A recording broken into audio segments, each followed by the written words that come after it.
Right, so I guess we'll get started. Um, Good afternoon or good evening to wherever you're joining us today. This is our sixth and final workshop for the Fall Star Scholars Seminar. So thanks for joining today. Today's topic is going to be applying to research opportunities, the nitty-gritty and what not to do.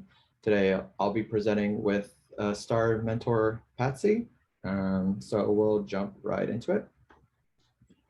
First things first, if this is your first STAR Scholar workshop, with the invitation, you would have seen a link to a pre-survey. If you have not done so, we'd ask you to complete it. Here's a QR code that you can use here and complete it after the workshop today. This helps provide us information on who's joining and reasons why to help inform future workshops. And then if obviously you're here, since you've attended the STAR Scholar workshop during this fall series, attendees will receive a post survey in about mid-December. So keep an eye for that in your email. Again, this is to help us to improve what we're offering you and hopefully kind of make this a better experience for those that are joining us. Another piece of information that will be helpful for the workshop today is we'll be going over some things regarding the application process, but we did do a workshop on how to get involved in research a few weeks back. This recording is available on the Psych SAA YouTube page, so do refer to that for additional information, like other fall series that we have recorded and posted. There will be some overlap between that workshop and the one today, but we'll try to minimize as much as possible. And then the last update before we get going is all applications acceptance emails have been sent out, and then the deadline was to respond by yesterday, December 7th. If you accepted, you should be able to attend all scheduled winter workshops. That should say 2022, not 2021. And if you did not receive an invitation, we do encourage you to apply against next year. We can't always accommodate all students, but we try to do our best to select students that we think will benefit most from the program. If you weren't able to get in this year, doesn't mean you won't be able to get an opportunity next year. So do apply again. Now jumping into the workshop for today, the objectives are going to be to share how to get involved with research in your area, share opportunities that are available at the University of Michigan and elsewhere, explore different types of RA research assistant positions, walk through the typical process for getting a research assistant position, and then kind of provide one specific to the UM in the undergrad experience, and then hopefully share other useful tips to boost your candidacy if you don't succeed on your first try or you are having a hard time finding opportunities. So to jump into it, what we think was always helpful to provide is provide you an example of different paths to a PhD journey, particularly those from your STAR scholars that are going to be potentially mentors during the winter 2022 workshop, and provide you a flavor of how the paths do look different. Here we'll provide you an example from Lolita Moss, who is a sixth-year joint development psych and social work student, Annika, who is a second year in personality social context, Tong, a second year social psychology student, and then finally, one of the speakers today, Patsy, who is a fifth year in biopsych. So if we consider everyone's journey from how they got their first opportunity, what subsequent opportunities they got thereafter, that eventually led to their PhD, we'll see that they don't necessarily look alike, but they might have some similarities. For example, Lolita took the approach of signing up for a Europe program, which is something that is offered at the University of Michigan, which we'll discuss a couple of slides later. And it may be equivalents available to other universities. After this two-year Europe experience, you joined a gender studies lab where she was able to conduct some types of research. From there, she did a senior honors thesis, which again, some universities like University of Michigan offer. did a 1-year post-bac RA position to gain some more experience before joining the AmeriCorps, and then a youth nonprofit before applying and getting into a PhD program at University of Michigan, where she's focused on interpartner violence and media effects. Now, a similar example, but somewhat different, is Annika's path, where she took a Europe equivalent that was available in her program and got involved in a lab at her university's business school, and kind of did some cold emails to industrial organization site companies, where she was able to get some opportunities to do a summer internship at an IO company. Then she found a lab at on the university psych page, which all psych departments typically will provide lists of faculty, postdoctoral graduate students that conduct research. And she did an RA in 2 labs during her gap year to get additional experience. And eventually she landed at the University of Michigan PhD program focused on romantic relationships. Then Tong did something different than both Annika and Lydia, where she looked for research labs on the website of the psychology page and simply cold emailed principal investigators or faculty members that were then forwarded to a PhD student. We'll talk a little bit more about emailing who and why a bit later, but this is the approach she took. And then she was an RA at a cultural and social cognition lab before, again, she cold emailed another lab for a summer research opportunity, where she was an RA in a purpose and identity process lab before she became a lab manager and eventually a PhD student in the culture and autobiographical memory lab. And then finally, Patsy, she approached a GSI to ask for and inquire about research opportunities, which many students can do because GSIs do research and they know faculty, so they have this information. She volunteered with a Chipfield research lab, did a summer research research experience for undergrads, cold emailed and did some applications for field research positions, landed a camp manager position in Ethiopia, which is completely unique to all of these cases and something that would be probably pretty exciting. And then did a research position at Georgetown Hospital before starting her PhD at the University of Michigan, focused on the mechanisms of sexually selected traits. And so what you can see from these paths is everyone started at a different starting point, took a different path, but they overlapped in where they all ended up, which is a PhD program at University of Michigan. So while they had different routes, levels of difficulty, and types of obstacles, it just demonstrates that no 2 paths are alike, and you can still end up to whatever your goal is, and take a slightly different route than someone else that you might be comparing yourself. And so with that, we'll jump into kind of how you can find research opportunities along this path and journey. Okay, I'm going to take over for a little while. So as Michael said before, I'm Patsy, and I'm another one of the STARS mentors this year. So we're going to start by going over some different research opportunities that you have here at UM and elsewhere. Whoops. Okay, so we're going to start being like very concrete about like where we can find research opportunities. So broadly at different types of institutions. So we split this up into academic and then private and public institutions. So academic, you might have psych departments, which is the most obvious one, like the psych department here at UM. But there's also related disciplines that do psychology research or related to psychology research. So that could be something like social work, sociology, political science. You could also find this in professional schools like public health, public policy, the business school, clinical opportunities. There's medical and nursing schools here, and then it could be in like cognition and computational sciences. So all sorts of different branches within academia. And then it could also, research can also happen at private and public institutions. So that could be like an outside firm, a think tank, a government agency, like an NGO, private companies. So there's lots of different places where research can happen outside of academia as well. And then types of research settings.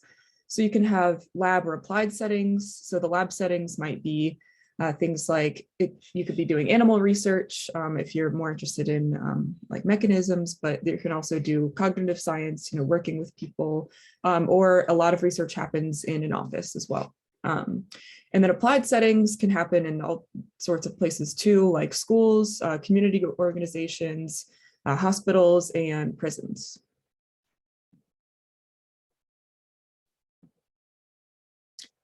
So as an undergraduate, what kind of positions are available to you? So there's different varieties here. There's credit-based. So if you're getting a course credit along with it, you can do a work study if you're eligible for it. Some research experience might have a stipend or hourly pay associated with it. Internships that might be over the summer, more often over the summer, sometimes over the semester, or volunteer research. If you're able to, there's a lot of research opportunities that come through volunteering as well. So if you're looking for research opportunities within University of Michigan specifically, so the first two are typically during the school year, the Undergraduate Research Opportunity Program, or UROP, typically for I think freshmen and sophomore students, like most typically, and undergraduate independent study can be done with a specific lab. And then some summer opportunities, there's the Summer Research Opportunity Program, which we'll go over a little bit in the next slide. And then MSPICE is a summer program in cognition and early development. And that's part of the NSF REU program. So there's stipends available with that one also. So some nationwide opportunities. So if you're looking outside of University of Michigan for the summer, so there's the Big Ten Academic Alliance, SROP, as I talked about before.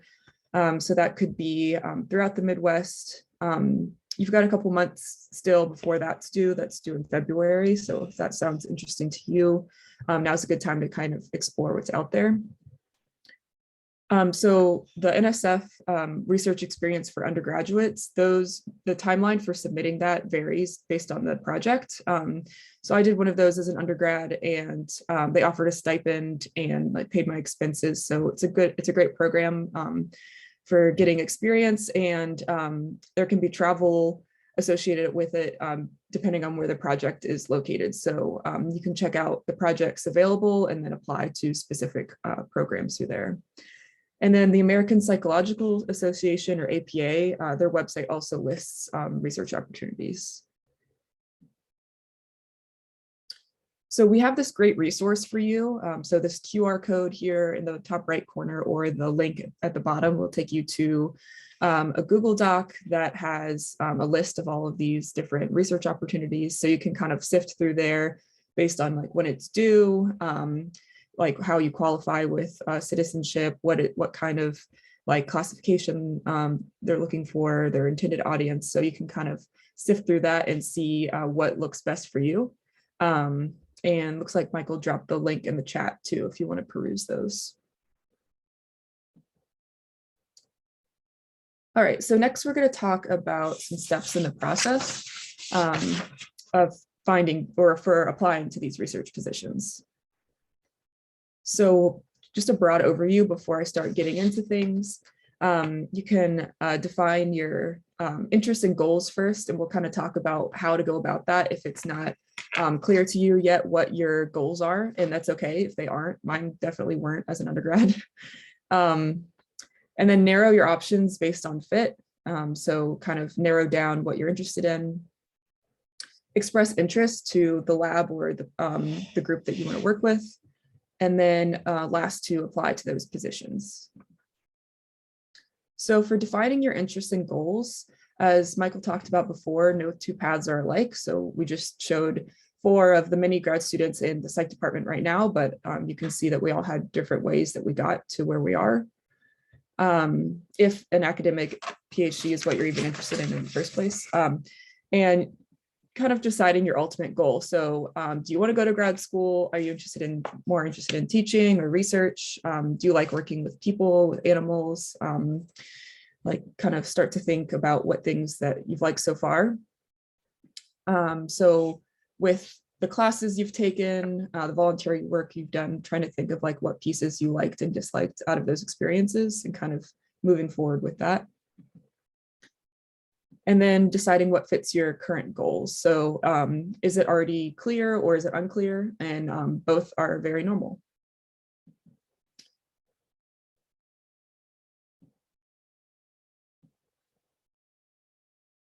So here we have some graphics to kind of illustrate what we mean by clear or unclear. So if you had kind of a clear path, it would be maybe you have like 2 to 3 topics you're interested in, like you find labs based on those topics and like build skills and build relationships for letters to apply to grad school. And then you go to this PhD program in developmental psych. So you kind of like had an outline of what you were interested in and kind of just like followed those like more clear steps. But you can also like take this more unclear approach by kind of like funneling down to your goal eventually, but starting with just exposure to different things, gaining some skills, some research skills, learning along the way, and then like finding what you like or don't like.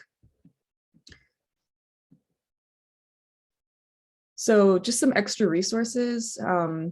This is a helpful book for like figuring out what kind of work like energizes you or like what kind of values or goals that you have. There's tons of books like this out there, but this is by some 2 professors at Stanford. But they also have some online resources that are free here.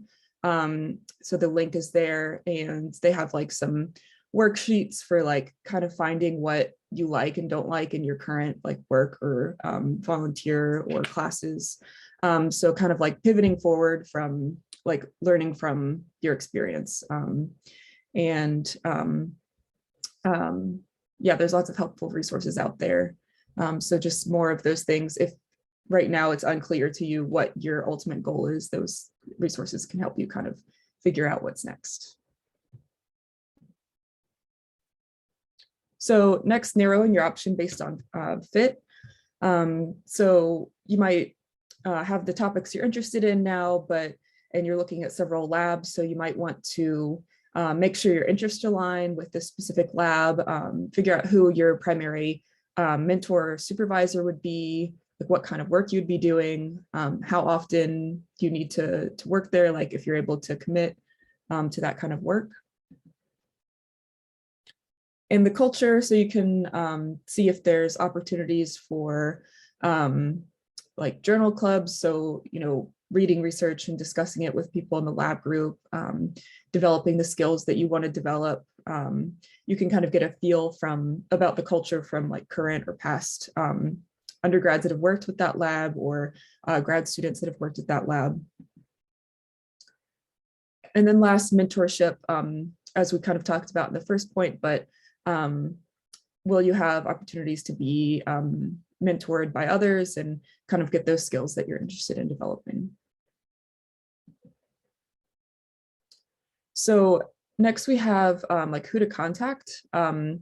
So undergrads, I often can make the mistake of only contacting the PI or the principal investigator, but PIs are really busy, as I'm sure Cindy can attest to. I just have this picture here to illustrate. This is of Jill Becker in the biopsych area. So you can see she has this huge lab group, and I've pointed her out on the far left. She's just one person, but there's a ton of grad students and postdocs, undergrads, like lab techs that work with them. So there's a ton of people that are doing research with like Jill Becker in this, like in the same area, but there's other people that you can contact that you probably will end up working with more directly anyways.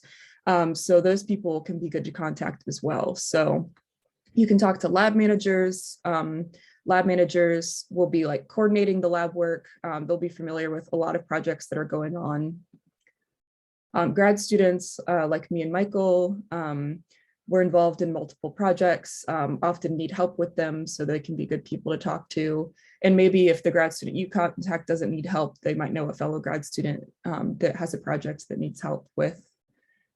Postdocs, so they've already gotten their PhD, but they're working under this PI, and they're going to have more advanced skill sets. They're probably managing multiple projects, so this could be a good person to work with. And they're not teaching, so that's like they'll be more involved in research directly.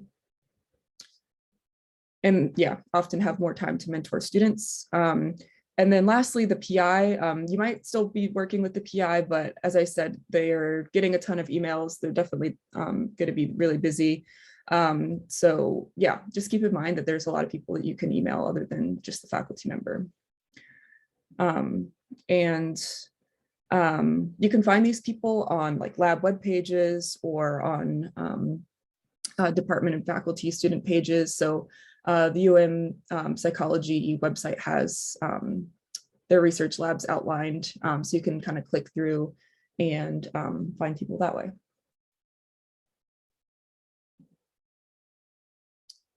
So now on like what to say when you're emailing someone. So first of all, be concise. You don't want it to be too long. We get a lot of emails, as I'm sure you do as well. So you don't want to read like a small novel. You just want, kind of direct and to the point. It's good to express knowledge of current work. So you can check on recent publications, which would probably be on their web pages, and can kind of familiarize yourself with what's going on. You want to be clear and direct, so don't be vague. You can, express your interest and then also say that you're interested in working with them in some capacity. And then to tend towards formality, so you can address a specific person. You can use their title. If they're a postdoc or professor, they'll be doctor. And to avoid casual language, slang, essentially avoid. So have some example emails here. So kind of a what to do and what not to do. So this is a what to do here on the left. So this one's great. It's clear. It's only a few sentences, addresses someone directly, no slang. So outlines, what you're interested in, and yeah, attach the resume and CV or the resume as well. This is what not to do. So if it's like not in correct like format of an email in the first place, address them as Sam instead of Dr. Block. Like there's missing some capitalization in there, like some errors. And like, do you think it's a worthwhile lab for undergrads? So that's not the best way to go about it. So just like some examples of what to do and what not to do with emailing.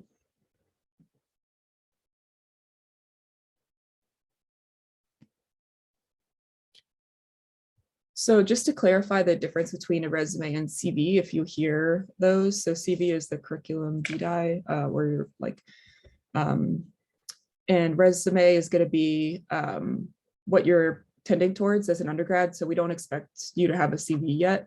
A resume will be like less than 2 pages and kind of tailored to the specific experience, whereas a CV is much longer. It includes like awards or publications, like conference presentations, so on and so forth. So you can see examples of CVs often posted on like PI's websites, but right now you're going to be focusing on a resume instead.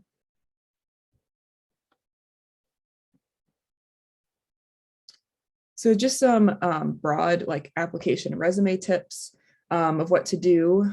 So similar to the emails, you can use clear and simple language. So you can have a friend read it, and if they can understand it also, and they're not in your direct area, that's great.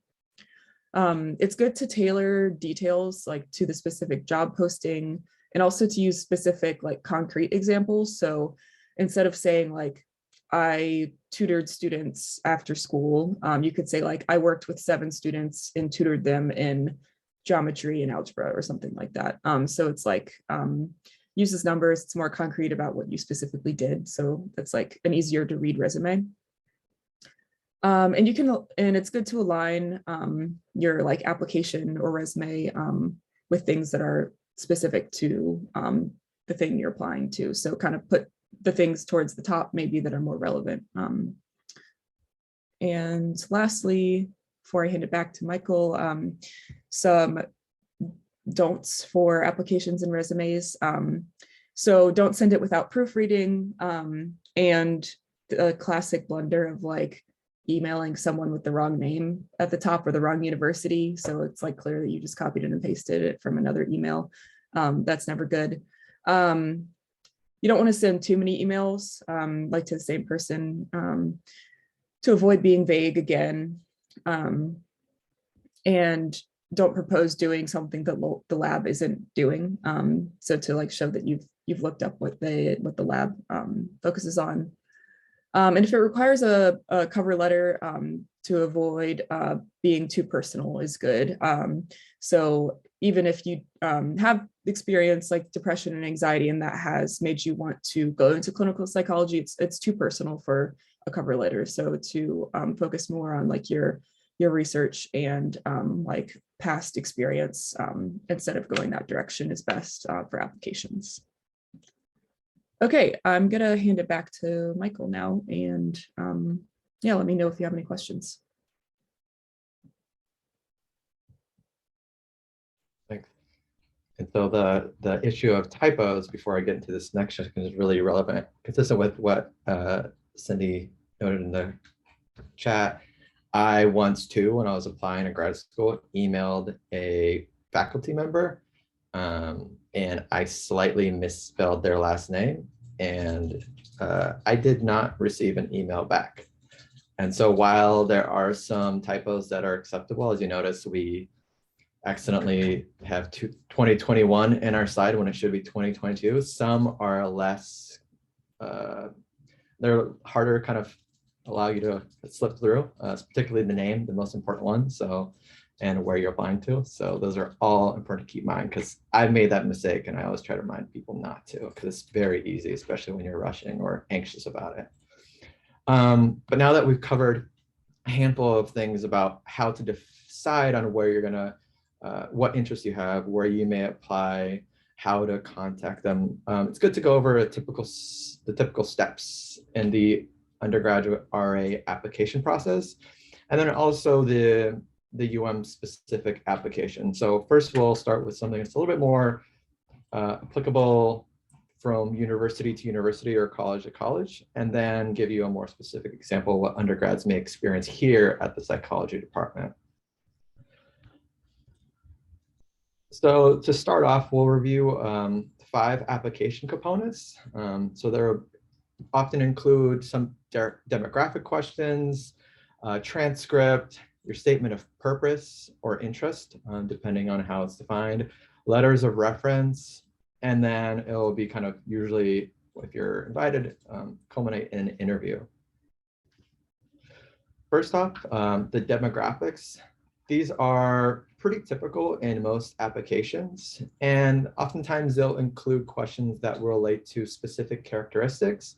For instance, is or is not the person a citizen of the United States, or are they an international student? This often is due to budget constraints or how people receive funding. Different levels, different positions will have to follow different kind of requirements. For instance, the NIH can only fund US citizens or permanent residents.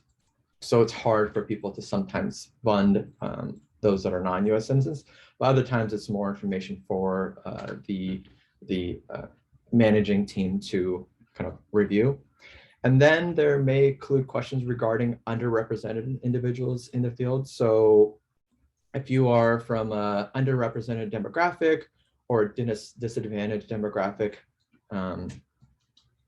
it is often good for hiring managers to know this, because it'll make them kind of appreciate the context of your experience and your your path to research, and why, you know, contextualize some differences between maybe you and a different applicant that didn't experience those disadvantages through their path. And also, like, for instance, the STARS scholars program, there are also funding mechanisms and grants that are specifically intended to help and bridge these gaps for individuals. So those questions may arise there too. Then there are often questions relating to Stanford transfer students, or whether or not someone is a freshman or a sophomore. Freshman and sophomore typically can determine whether someone, if the skill sets that a lab may be providing is more appropriate to someone just starting off or early on, they'll have time to learn from and develop over the course of their undergraduate studies. Whereas someone maybe in their senior year, it'd be kind of difficult for them to implement those tools that they may be able to offer. And then finally, one that many labs are interested in about are whether the applicant is interested in grad school. Because the skills that we're offering are research-based, some students are particularly interested in pursuing grad school. In some cases, the opportunity may benefit them more than different. So demographics kind of boil down to understanding the applicant more and seeing how the applicant may benefit from the skills and the tools that opportunity may offer. And then next, the component is the transcript. So students can get their official and unofficial electronic transcripts immediately through Wolverine Access. And other universities offer something probably similar, I would assume. And transcripts are typically to gauge whether or not the applicant is in good academic standing and has taken relevant courses to whatever they are applying.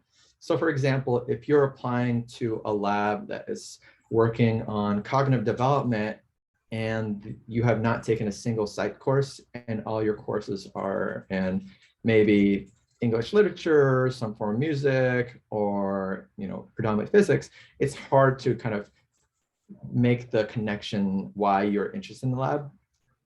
And then if you don't have research experience, academic standing allows hiring managers and programs to evaluate kind of how you may perform, because they may not have anything else to base it off of. And so like noted here, some programs have minimum expectations of GPA, but typically this will be listed if you are applying. So definitely keep an eye out for that, and this may help you decide whether or not you should apply for that or not, because sometimes these cutoffs are a little bit more explicit than others.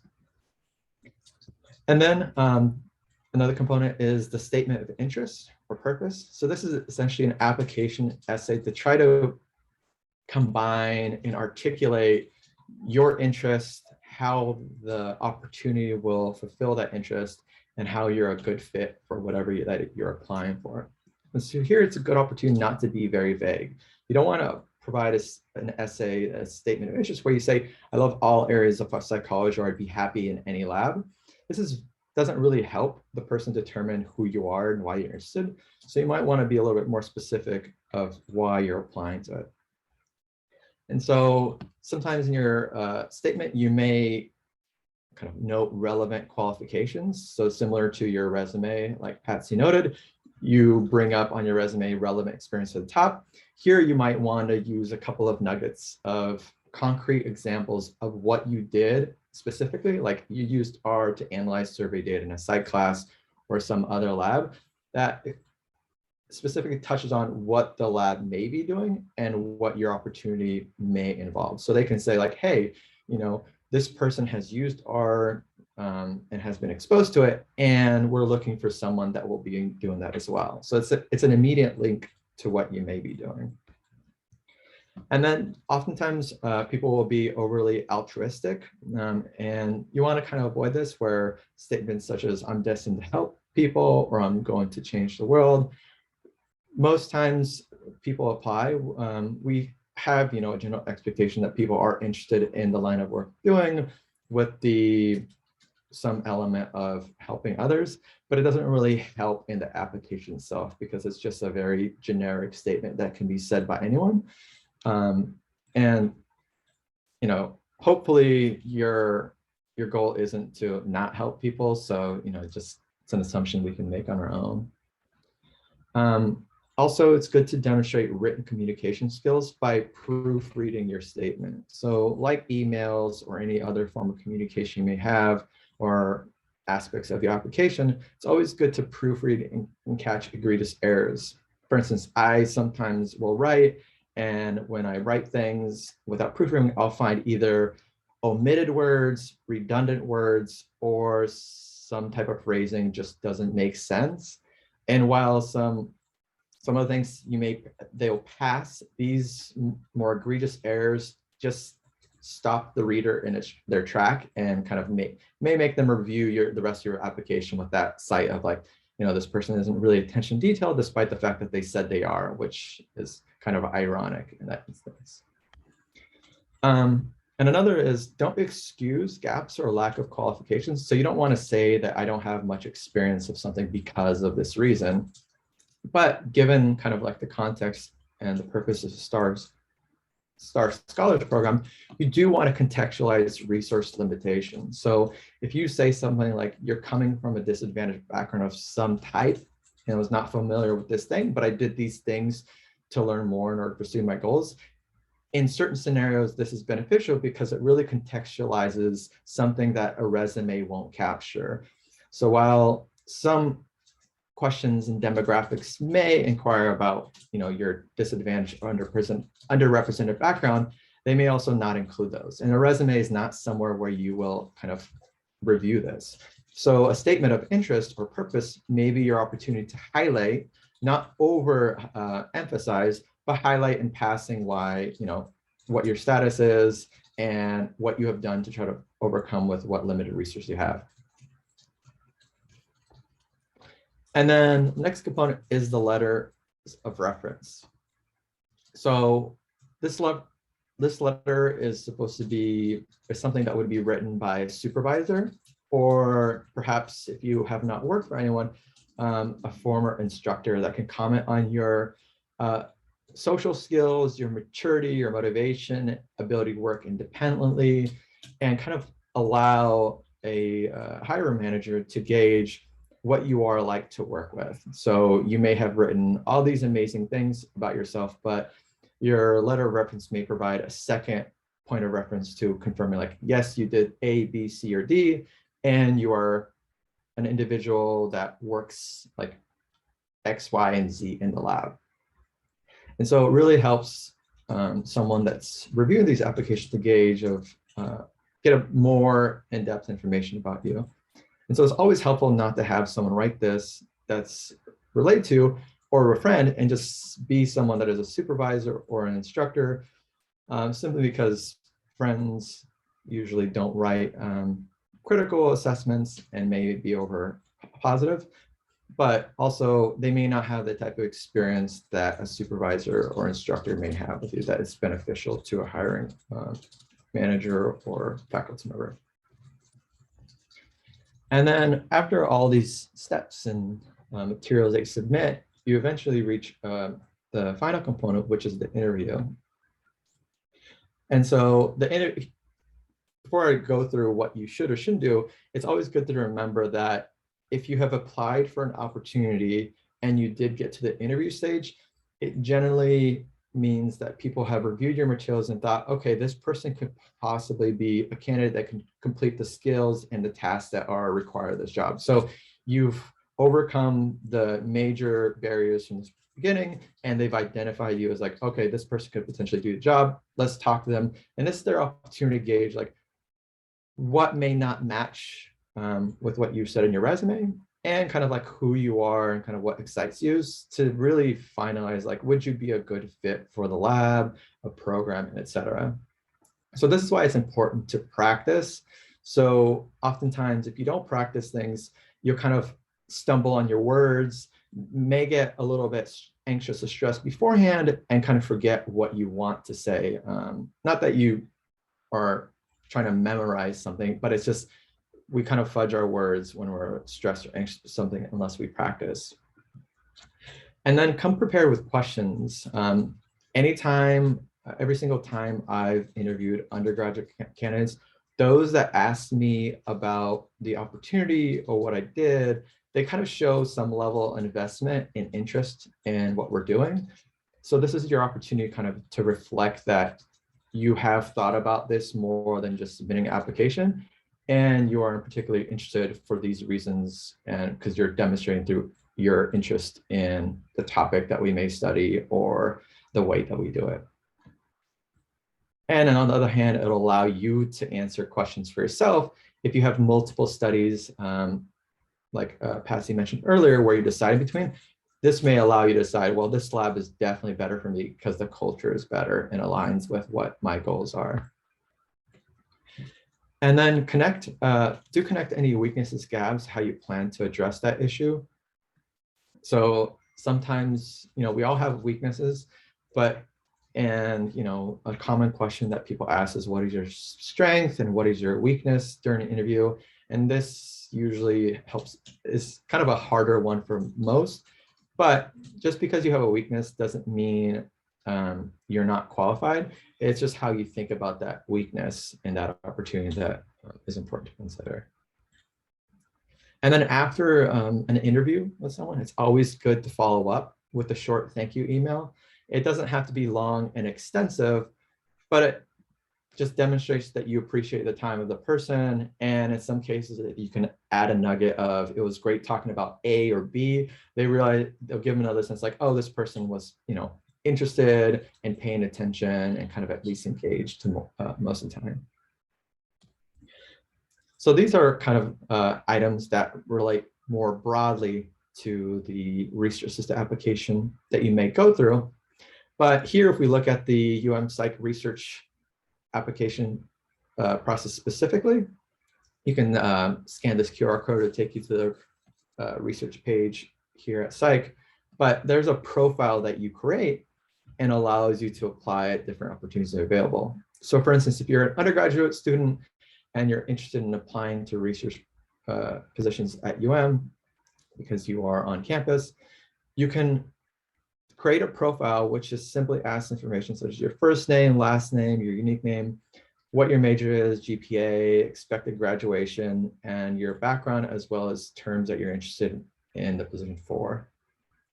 It'll proceed and ask you a few more questions relating to maybe a specific faculty member that you're interested in applying with. So that link that we shared earlier regarding the psychology research laboratories, if you went through a list of those laboratories and found 5 or 4 faculty that you're really interested in, you can list them and kind of describe your interest in research specifically. So then it can potentially align you or with those faculty members with some opportunity that may be available. And then once you have answered these questions, it'll kind of ask more open-ended questions regarding your goals and ambitions. So kind of what is your career plan? This is where you may note that you want to finish your undergrad and work in some clinical setting, or you want to go in an educational setting, or even a PhD program. So this is your opportunity to clarify here. You will describe any kind of research qualifications that you may have. These don't have to be explicitly paid. They just have to be skills that may be relevant to the opportunity to apply with. Course you've completed, skills that you're comfortable with or have experience with, whether you work with animals, prior experience as well, to get a broad general profile of who you are and what your experiences are. And the great part about this is once you have your profile completed, you can also, you'll then be able to use the research listing student database where you can kind of identify labs that are looking for individuals. So it'll typically list the title of the studies, the principal investigator or the faculty member, and the project supervisor. So how we mentioned earlier that you don't always want to start off with the faculty or PI, you can contact the project supervisor for more information because they're more likely to respond because they're like Cindy, for instance, who's, at different times of semester just piled on with emails to respond to. And in this database, you also get information of what the opportunity is, when it's for, so you kind of gauge how it fits your interests and your timelines, as well as you can link to the lab to learn more about the opportunity. And then obviously you can view and apply the posting directly, which is a great and easy way to apply here if you're at University of Michigan. And so some additional helpful hints, particularly those related to kind of this transitionary phase with COVID, et cetera. We still have to remember that COVID still has impacts on training, and it's unfortunate, but real reality at this point. So exposure to in-person human subjects research remains in flux. However, some work is kind of moving or restarting. And a lot of work outside of, so a lot of the work outside of MTurk Qualtrics was paused, but I know a lot of labs are restarting. For instance, we work with fMRI data, and we started finally getting our protocol back together to invite participants back in. However, we're still trying to limit interactions with participants. So whereas before we would have undergraduate students join a project coordinator or lab manager during a visit with the participant, now we don't do that to limit those interactions. And in many cases, we try to reduce the in-person interactions to a Zoom visit or a Zoom consent form, just so it's safer for everyone around. And studies that are either collecting or not collecting data now, sometimes they'll have and be focused on analyses on already collected data. So this is an opportunity to engage in studies and conduct research on what's already available. So it might not be dealing with real people and participants, but is dealing with real people or participants' data. And in some cases, you're dealing with animal data, it's obviously animals. So it's a great opportunity to perfect skills that are universal in research and kind of valued and you want to hone in during undergrad times. It's focused on literature review, data cleaning, administrative items, poster and manuscript preparation, because these are easy to learn and quick to catch on tools that are always going to be useful at most opportunities that you will eventually have. So they're not to be kind of frowned upon or kind of shied away from, but in many ways, I find them a great stepping stone to your next opportunity because you build a strong foundation of the basics. And so many of you, or some of you may have tried to apply and you're trying to get a research opportunity, but you can't get an experience. So you ask yourself, what do I do now?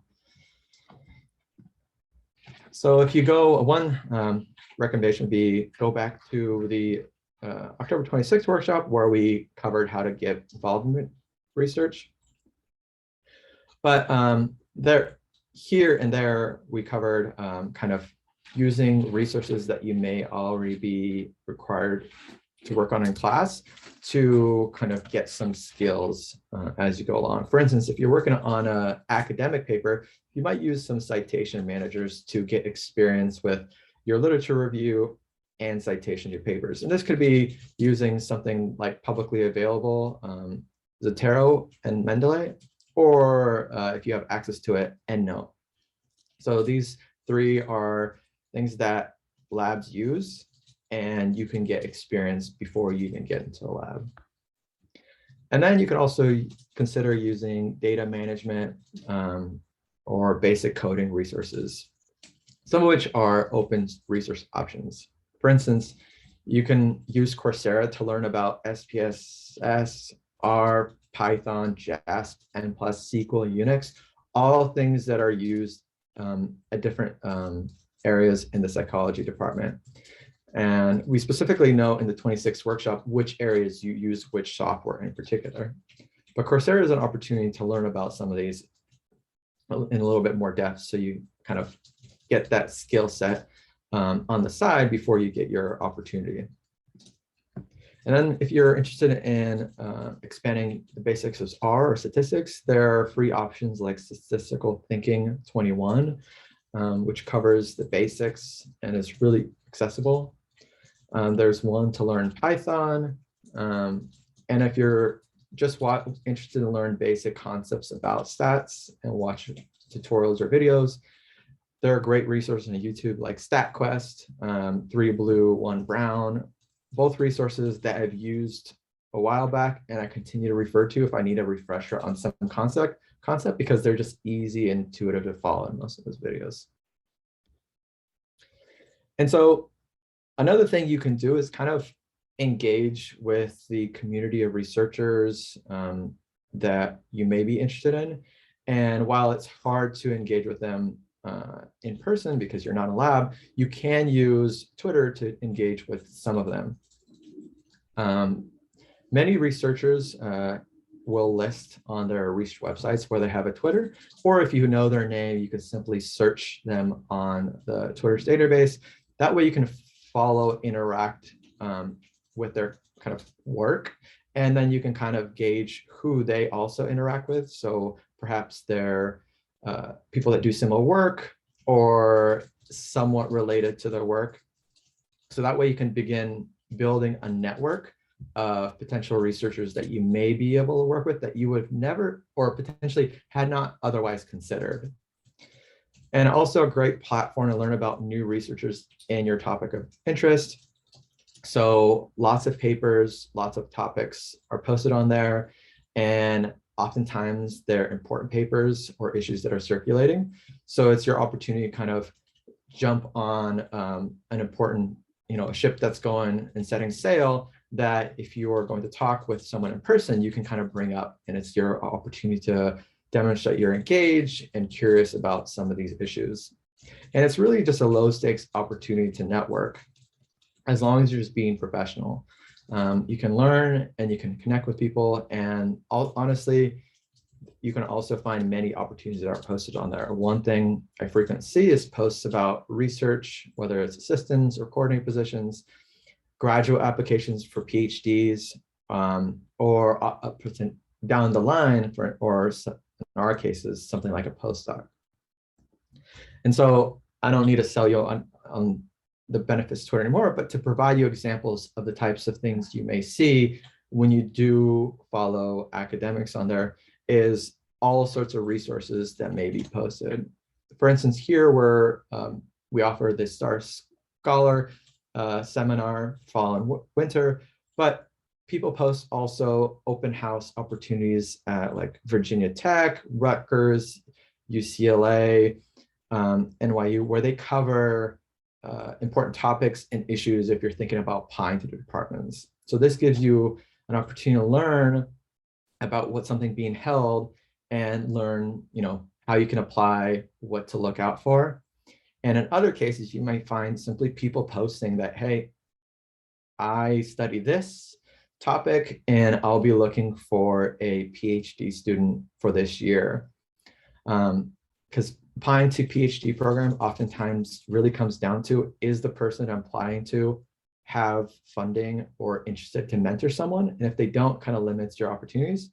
And so here you'll explicitly see faculty members that are in a search for a student. So it really saves you the trouble of determining, is this person looking for someone or not? And then having to worry about, if I email them, will they respond? So there's lots of available resources and always beneficial, especially if you're early in your career and you're trying to find more information and find more people. And so that kind of more or less covers the gamut of what we hope to cover. Obviously, there's a lot more we can go in depth in, but everyone's at different stages. So we wanted to keep it a little bit more limited.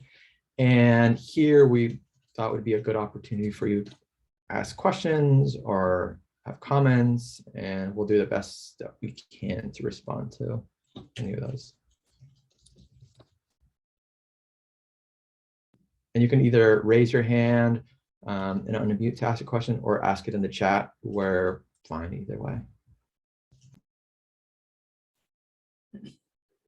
I'll just repeat a question that was asked earlier as well via the chat.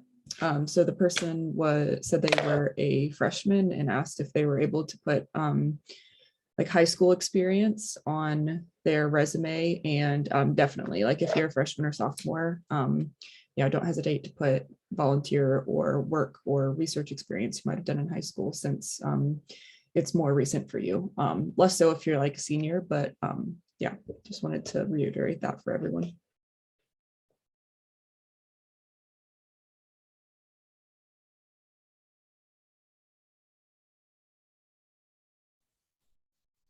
One of the questions came in through chat is whether or not the PowerPoints will be posted online. So the PowerPoint specifically won't be posted. However, the recording will be available on the Psych SAA page, like all the others. And this is also something you can link to from this Star Scholar page as well.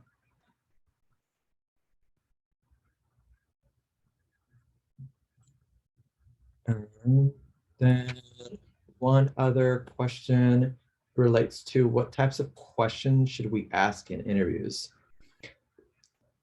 So this will really kind of depend on the opportunity you're applying for, which type of level it is, whether it's entry. But usually kind of, or at least this is in my opinion, if there's an undergrad student that doesn't have experience and trying to gain experience, I usually consider questions related to the work that we're doing.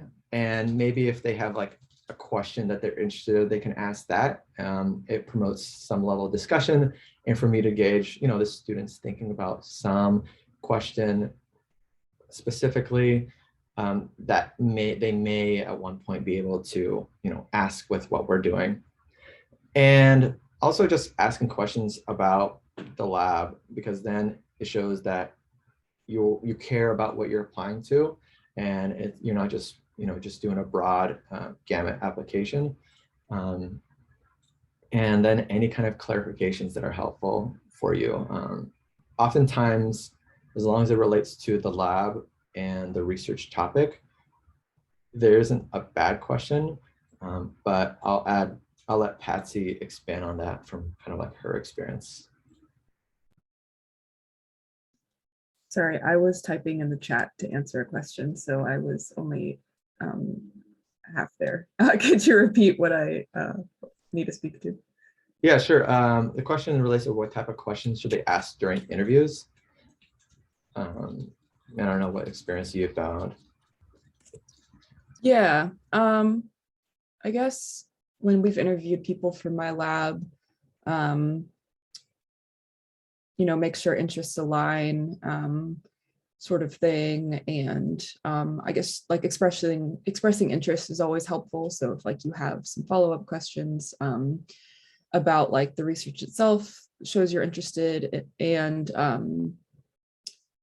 yeah, maybe some things about like what kind of, like if they were maybe unclear about like what your day-to-day would look like, you could ask maybe more about that. But essentially to show you're engaged could be something good to ask. Yeah.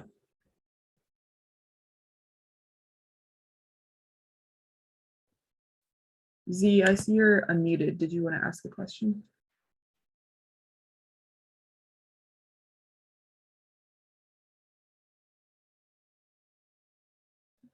Michael, also someone asked about the website URL to review this recording. Do you know where those are?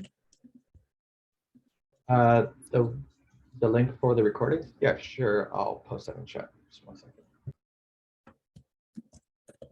Thank you.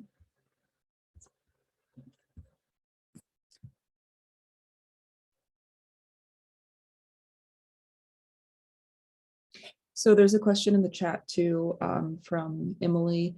If we'll be able to conduct research if we gain admission into STARS. So there's a big mentorship component, but curious if we'll be in a lab. So STARS is essentially, as you said, a mentorship program. So we'll talk about like, we have like workshops throughout the semester that are all related to getting involved in research, but not specific to a lab. Is that correct, Michael? This will be my first year with STARS, but that's my understanding currently. Yeah, the STARS, that basically summarized it well. You don't get explicit experience in a lab. It tries to provide you with the tools and the skills necessary for you to gain an opportunity. And so we will have, for instance, faculty members throughout the workshop attend and give brief 30 to 45-minute talks. And oftentimes that'll allow you to learn about their work, as well as maybe make a connection through the STARS program to connect with them outside of that. Another opportunity is where we have a networking day, and that essentially is PhD students from the psychology department. So I think typically it's about 15 to 20 students that join, and you have a speed networking opportunity where you get to talk to graduate students about what research they're doing, what may or may not be interested. So kind of probes what a student may be doing, what opportunities are available, and in some cases, find an opportunity that aligns with your interests. For example, when I was not a mentor, but I attended the networking session a couple of years back, there was a STAR student who was interested in a particular statistics focus related to some of the questions we were asking. And I was just able to see if we can have her join our lab through one of the options at UM. And she was able to the following semester during the summer and fall work on a project with us. So while there are not explicit opportunities to work in labs, we do try to increase your engagement with faculty and students to gain the necessary skills and tools to get into a lab. And then also graduate students and your mentors will be available throughout to hopefully help you make connections or facilitate, what kind of communication you need to join a lab once you've given it some thought, etc.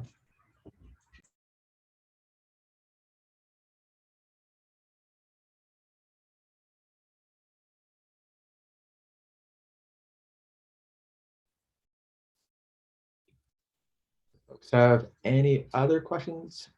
Oh, there we go. We have another one.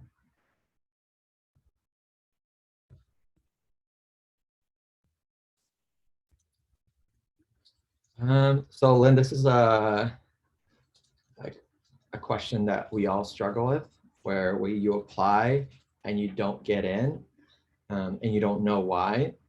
And sometimes this can be an issue of fit. In different cases, it can be an issue of skill set. So it's hard to really say. And unfortunately, people don't really provide feedback all the time on, why isn't that they selected you. It kind of sucks. I'm not gonna lie. And even as graduate students, we still go through some of those experiences. It's good to kind of consider what you applied for, what they do, and kind of what the posting was looking for, and then seeing what skills you had, how closely they aligned, and kind of how you conveyed that in your application. Sometimes it may be just bad luck. I know that's what PhD applications sometimes come down to, is luck. You can do all the things in the world, but sometimes luck still plays a role. So unfortunately, that's a hard question that people still struggle with, even when they're applying for work after they finish their PhD. But there's the opportunity to start just comparing what you submitted versus what the job posting was looking for.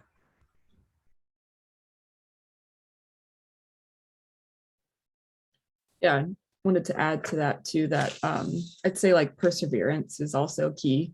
To keep applying to other labs. I know it can be kind of disheartening to get a rejection, but that's just kind of the nature of the game sometimes. And with job applications too. So I would say to not be discouraged if it's something you really want to do, to keep applying to labs. And they could just not have room right now. Maybe they just have too many research assistants and they don't have an opportunity. But you could, if you really like that specific lab, you could apply to the next year, or apply to a different lab that has maybe you can gain skills at that other lab, and then apply to that one later or something like that. So yeah, I would say don't be too discouraged. It happens, but yeah, keep trying.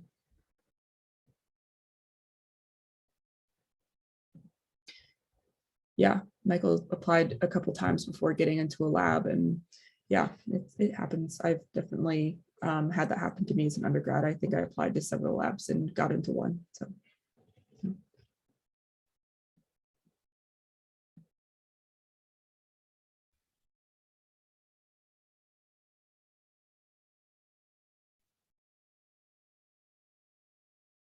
Any final questions before we end the fall series?